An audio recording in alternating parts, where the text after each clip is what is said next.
एक ब्रेकिंग खबर से आपको रूबरू कराते धर्मा से खबर निकल कर आ रही है। अवैध बालू को लेकर जिला प्रशासन की छापेमारी हुई है। अवैध बालू लदी 8 गाड़ियों को पुलिस ने जब्त किया है। हिरासत में बालू एसोसिएशन के नेता लव भारती लिए गए हैं। बालू एसोसिएशन के नेता भी गिरफ्तार हुए हैं। सिटी एसपी और एडीएम विधि व्यवस्था के नेतृत्व में कार्रवाई की गई है। सरायढेला थाना लाई गई है ये जब्त गाड़ियां। तो बड़ी कार्रवाई पुलिस की। बालू एसोसिएशन के नेता भी इसमें गिरफ्तार किए गए हैं। ये खबर दिखा रहे धनबाद की, जहां पर बालू से लदे ये जो गाड़ियां रहती है, पुलिस ने पुलिसिया डंडा चलाया है, कार्रवाई की है। अवैध बालू लदे ट्रक जो है उसे जब्त किया गया है। तो इस समय की ब्रेकिंग खबर धनबाद की दिखा रहे, जहां अवैध बालू को लेकर जिला प्रशासन की छापेमारी में अवैध बालू लदी 8 गाड़ियों को पुलिस ने जब्त किया है। हिरासत में बालू एसोसिएशन के नेता लव भारती लिए गए हैं। बालू एसोसिएशन के नेता भी इसमें गिरफ्तार किए गए हैं। सिटी एसपी और एडीएम विधि व्यवस्था के नेतृत्व में कार्रवाई की गई है। ये एक्सक्लूसिव खबर, बड़ी खबर धनबाद की दिखा रहे और सीधा रुख करेंगे अपने सहयोगी अभिषेक का, जो हमारे साथ इस समय धनबाद से लाइव जुड़ रहे हैं। अभिषेक, एक बड़ी कार्रवाई जिला प्रशासन की सामने आ रही है, जिसमें कि अवैध बालू लदी 8 गाड़ियों को पुलिस ने जब्त किया है। इसके साथ साथ बालू एसोसिएशन के नेता लव भारती को भी हिरासत में लिया गया है। जानकारी चाहेंगे। जी बिल्कुल सही कहा आपने जिसान कि ये कार्रवाई अब से थोड़ी देर पहले ही हुई है। सुबह में ये कार्रवाई हुई है और इस कार्रवाई में अगर कहें कि city SP R Ram Kumar और एडीएम विधि व्यवस्था चंदन कुमार जी के नेतृत्व में कार्रवाई हुई है। खनन निरीक्षक उसमें शामिल थे सरायढेला थाना के। लेकिन बड़ी बात आपको बताऊं कि इस वक्त में सरायढेला थाना से करीब 2.5 किलोमीटर की दूरी पर है ये गोल बिल्डिंग।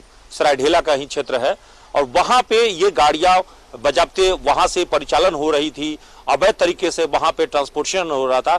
उसके बावजूद भी अभी तक इस पे कार्रवाई नहीं होना, ये बड़ा आश्चर्य की बात है। देखिए इस वक्त में आपको सीधी तस्वीर दिखा रही है। ये सरायढेला, पीछे आपको जो थाना का बिल्डिंग नजर आ रहा होगा, इस थाना के बिल्डिंग से ठीक दाहिने तरफ जो है आप देखिए कि गाड़ियां, जो बालू की गाड़ियां यहाँ जब्त की गई है। आप देखिए यहाँ पे छोटा 407 भी सामने नजर आ रहा होगा और सामने ट्रैक्टर भी नजर आ रहे हैं। ये सभी गाड़ियां इलीगल परिवहन वहां पे हो रही थी, जिसका कोई चालान नहीं है।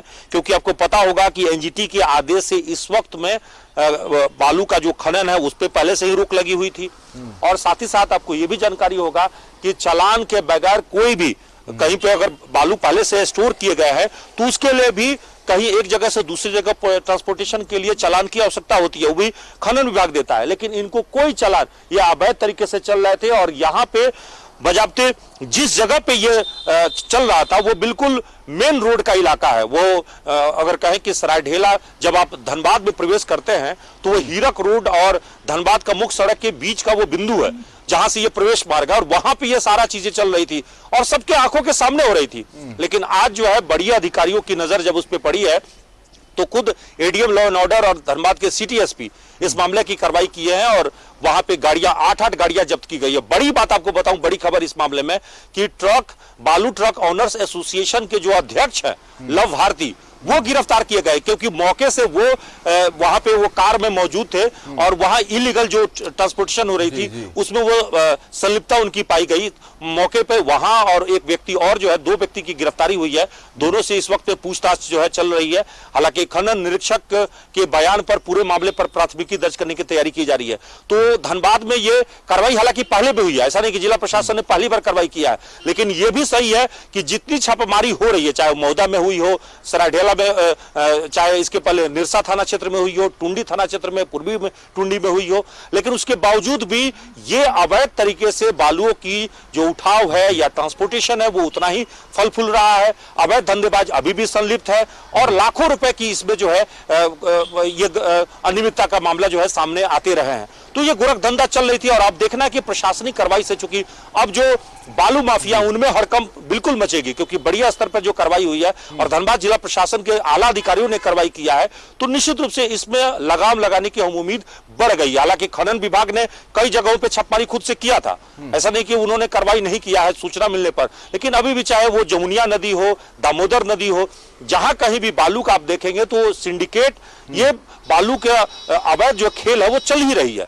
धनबाद के क्षेत्रों में अगर कहेंगे तो जामताड़ा से सटा हुआ जो सीमा सीमा क्षेत्र है वहां पे बालू का अवैध खनन, या निरसा के क्षेत्रों में अवैध खनन चलते रहे हैं, महुदा क्षेत्रों में भी अवैध खनन होते रहे हैं, और इसकी सूचना पर समय समय पर जिला प्रशासन ने कार्रवाई भी की है। तो अब देखना है कि इस पे कितनी लगाम लग पाती है, ये देखने वाली बात होगी। और जो नाम आए हैं, चेहरा आए हैं, वो इस क्षेत्र के सबसे बड़े चेहरे शामिल। आप सोचिए कि ट्रक ऑनर्स एसोसिएशन ही अगर इस पूरे गोरख धंधे में शामिल हो तो आप अंदाजा कर सकते हैं कि बाकी का क्या हाल होगा। तो अब देखना कि प्रशासन इस मामले पर आगे क्या कार्रवाई करती है। ये सिर्फ धनबाद का अकेला एक मामला नहीं है, झारखंड के अलग अलग हिस्सों से इस तरह की अवैध बालू ढुलाई की खबरें हम तक पहुंचती रहती है। ये एक मैसेज उन लोगों को जरूर जाएगा जो इस तरह से कारनामे करते हैं। जी बिल्कुल बिल्कुल सही कहा आपने जीशान कि जो इसमें संलिप्त है उनके खिलाफ कार्रवाई हो गई और हो भी रही है। और जिला प्रशासन अगर इसी तरह से सख्ती बरतेगी तो जो गलत करने वाले हैं, अवैध बालू के गोरख धंधे में शामिल है, वो हतोत्साहित होंगे और वो जो है उस पर लगाम लगेगी। क्योंकि अभी भी एनजीटी जो है, एनजीटी के आदेशों की धज्जियां उड़ाते हुए पहले भी हुए हैं। और देखिए धनबाद में अगर कहेंगे तो 19 बालू खदानों में से 2-3 ही बालू खदान है जिनको पहले भी मंजूरी मिली हुई थी खनन करने का। बाकी सभी जगहों पर अभी तक क्लियरेंस नहीं मिला था, पर्यावरण का क्लियरेंस नहीं मिला था, उसके बावजूद भी बालू खनन का काम चल रहा था। तो स्वाभाविक है कि इस मामले में भी देखना होगा कि अब जब एनजीटी के सारे नियम जब हट जाएंगे और जब बालू का परिवहन जब शुरू हो जाएंगे तब जो है वो भी देखना होगा कि किस एसोसिएशन के नेता की गिरफ्तारी क्या इस बात पर मुहर लगाती है कि उनकी भी मिली भगत इस पूरे घटनाक्रम में है। जी बिल्कुल, अभी तक तो पूछताछ चल रही है, जांच चल रही है। और जांच से पहले किसी को यह कहना कि वो गुनाहगार है नहीं है, ये बाद में पता चलेगा। लेकिन फिलहाल तो यही कह सकते हैं कि हिरासत में है और गाड़ी के साथ वो गिरफ्तार हुए हैं और मौके पर पूछताछ चूंकि चल रही है, थाना के स्तर पर अभी उनसे पूछताछ होगी, आगे जो कार्रवाई होगी। और लिखित में चूंकि खनन विभाग के द्वारा लिखित में आवेदन दिए जा रहे हैं और उसके आधार पर यह सिंडिकेट जो भी इसमें शामिल है उन सबके खिलाफ प्राथमिकी दर्ज होगी। और खासतौर पे जो गाड़ियां जब्त हुई है उनके मालिक पर होगी, जो उसके संचालक हैं, ड्राइवर हैं, उस सारे लोगों पर प्राथमिकी होगी।